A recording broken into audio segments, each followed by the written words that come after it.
Baik, bismillahirrahmanirrahim. Assalamualaikum warahmatullahi wabarakatuh. Kita lanjutkan perkuliahan kita. Topik pada perkuliahan kali ini adalah pengangguran, inflasi, dan kebijakan pemerintah. Saya mengambil materi ini dari internet dengan sumbernya adalah sebagai berikut. Oke, masuk ke pembahasan jenis pengangguran berdasarkan penyebabnya. Ada pengangguran normal, friksional, ada pengangguran siklikal, ada pengangguran struktural, dan ada pengangguran teknologi. Pengangguran normal, ya ada beberapa poin.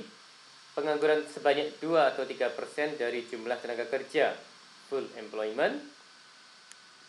Para penganggur tidak ada pekerjaan bukan karena tidak dapat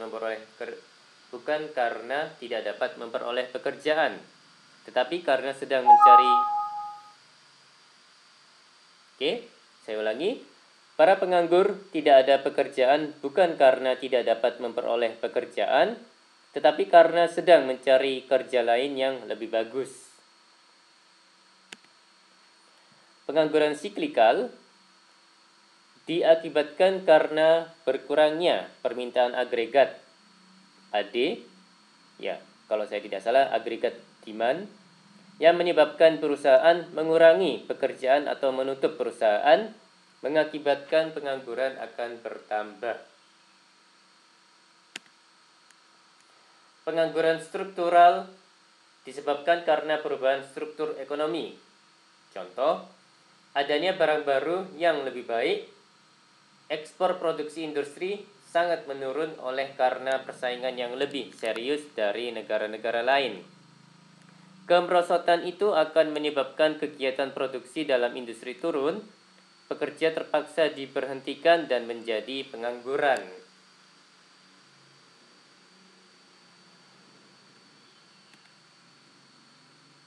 Pengangguran teknologi, pengangguran dapat ditimbulkan oleh adanya penggantian tenaga manusia oleh mesin-mesin dan bahan kimia.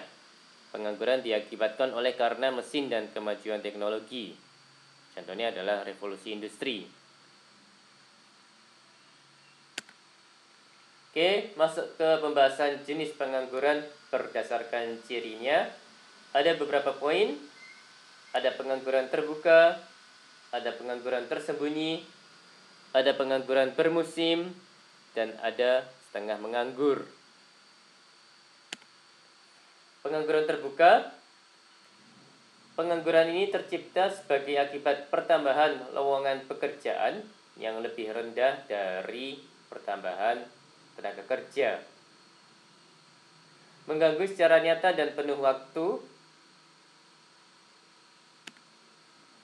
Sedangkan pengangguran tersembunyi, di banyak NSB, seringkali didapati jumlah pekerja dalam suatu kegiatan ekonomi adalah lebih banyak dari yang sebenarnya diperlukan, supaya dapat menjalankan kegiatannya dengan efisien. Kelebihan tenaga kerja yang digolongkan dalam pengangguran tersembunyi. Banyak terjadi di sektor pertanian dan jasa. Pengangguran musiman, pengangguran yang terjadi terutama di sektor pertanian dan perikanan. Contoh, pada musim hujan, penyadap karet dan nelayan tidak dapat melakukan pekerjaan mereka dan terpaksa menganggur.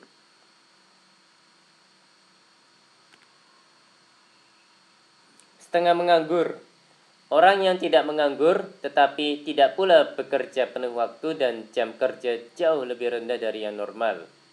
Mereka mungkin bekerja hanya 1 hingga 2 hari seminggu atau 1 hingga 4 jam sehari.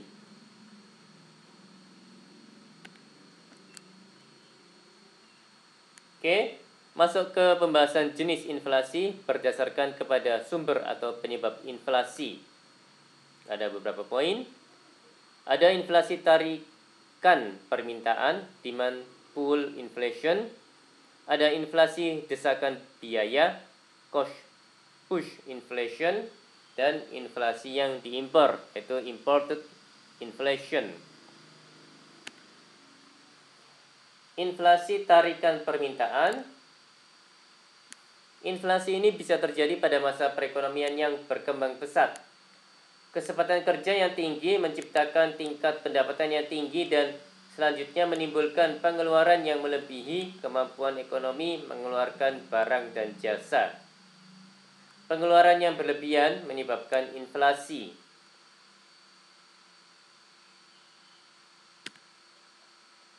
Demand pull inflation juga bisa terjadi pada masa perang atau ketidakstabilan politik yang terus-menerus.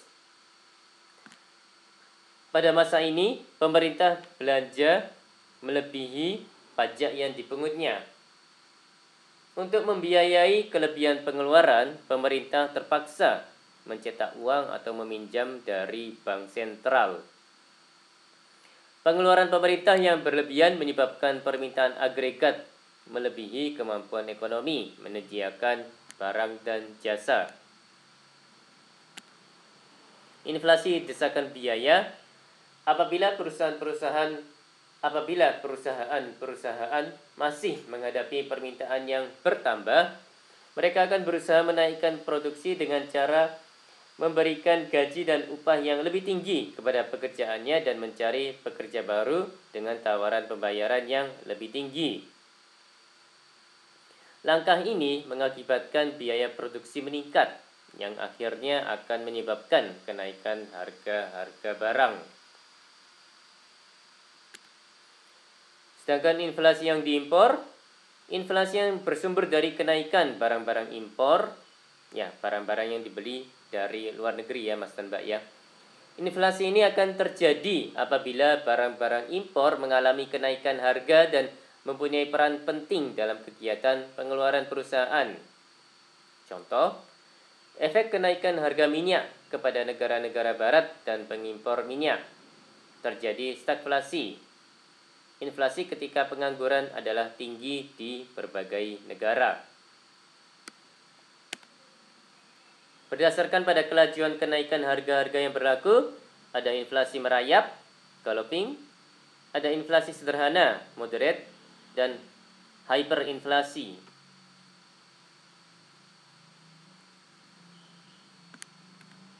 Inflasi merayap, proses kenaikan harga-harga yang lambat jalannya.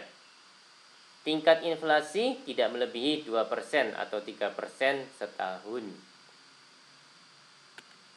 Sedangkan inflasi sederhana, inflasi mencapai 5% sampai 10% setahun. Inflasi yang tidak mudah dikendalikan. Negara-negara tidak menghadapi hyperinflasi, akan tetapi juga tidak mampu menurunkan inflasi pada tingkat yang rendah. Sedangkan hyperinflasi, inflasi di mana proses kenaikan harga-harga sangat cepat, yang menyebabkan tingkat harga menjadi 2 atau beberapa kali lipat dalam masa yang singkat.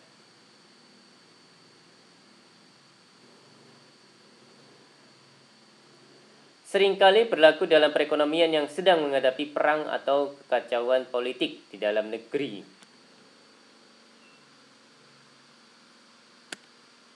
Baik, demikian dari saya. Mohon maaf kalau ada kata-kata yang salah. Terima kasih atas perhatiannya. Wassalamualaikum warahmatullahi wabarakatuh.